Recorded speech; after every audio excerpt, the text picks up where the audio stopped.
రుణముల బాధ wait minute ప్రోగ్రామ్ని వీక్షించడానికి ఆన్లైన్కి వచ్చినటువంటి మీకు ప్రభు పేరిట శుభములు కలుగునుగాక.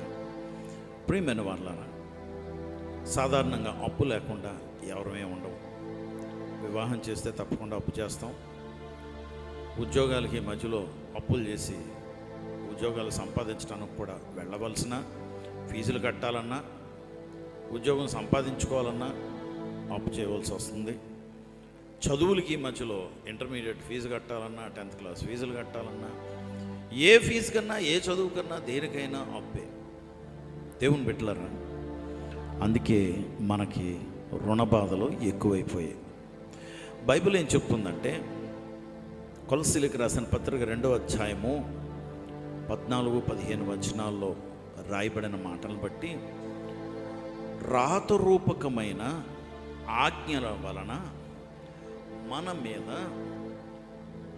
రుణముగాను మనకి విరోధముగా ఉండిన పత్రమును మేకులతో సిలువ మీద కొట్టివేసి అన్నమాట.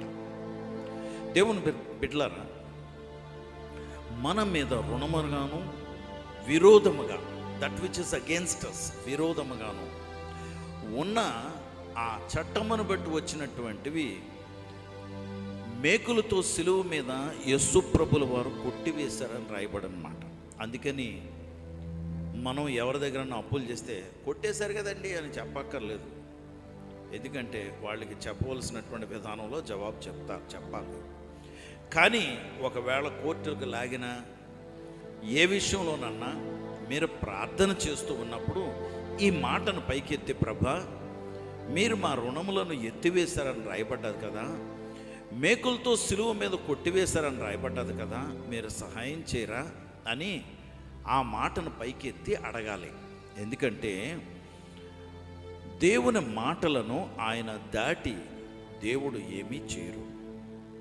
దేవుని మాటని ఆయన ఘనపరుస్తారు కనుక he will definitely adhere to his word.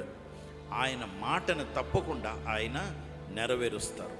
దేవుని బిడ్డలారా, రుణములను ఎత్తివేసి రాతరూపకమైనటువంటి ఆ ధర్మశాస్త్రం యొక్క రుణములు, ఇండెటెడ్నెస్, అంతేకాదు విరోధముగా ఉన్నటువంటివి ఎత్తివేసి మేకులతో సిలువ మీద కొట్టివేసి అధికారులను, చీకటి శక్తులను నిరాయుధులుగా చేసి, పవర్లెస్గా చేసేసి, డిజామ్ చేసి, ఆయుధాలు లేనటువంటి వాడిగా సాతాండను చేసి వాడిని వేడుక ఎదుట ఎక్స్పోజ్ చేసేశారు, కనుపరిచేశారు యేసు ప్రభు వారు సిలువ మీద. కనుక ద క్రాస్, సిలువ మన కొరకు యేసుక్రీస్తు వారు అనుభవించినటువంటి శిక్షే కాదు. దేవుని బిడ్డలారా, తద్వారా సిలువ ద్వారా సాతాండుని ఓడించారు. అందుకే సిలువ అంటే వాడికి భయం. దేవుని బిడ్డలారా, యేసు ప్రభుల వారు మన కొరకు సాతాండుని వాస్తవంగా సిలువ మీద వాడినే ఎక్స్పోజ్ చేసేశారు. బాహాటముగా సమాజం ఎదుట వాడిని నిరాయుధుడిగా చేసేసి వాడిని కనుపరిచేశారు. కనుక వాడి ఆటలు ఇంకా సాగవు. తప్పకుండా మనం విజయం పొందుతాం. ఈ మాటను మీరు పైకెత్తి ప్రార్థన చేయండి. మీ జీవితాల్లో మీరు విజయం చూతురు కాక. ప్రభా, మీకు వందనాలు, స్తోత్రాలు.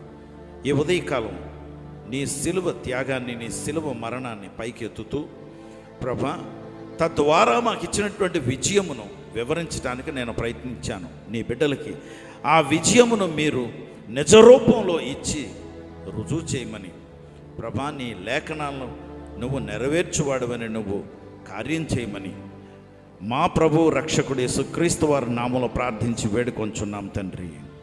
ఆమేన్.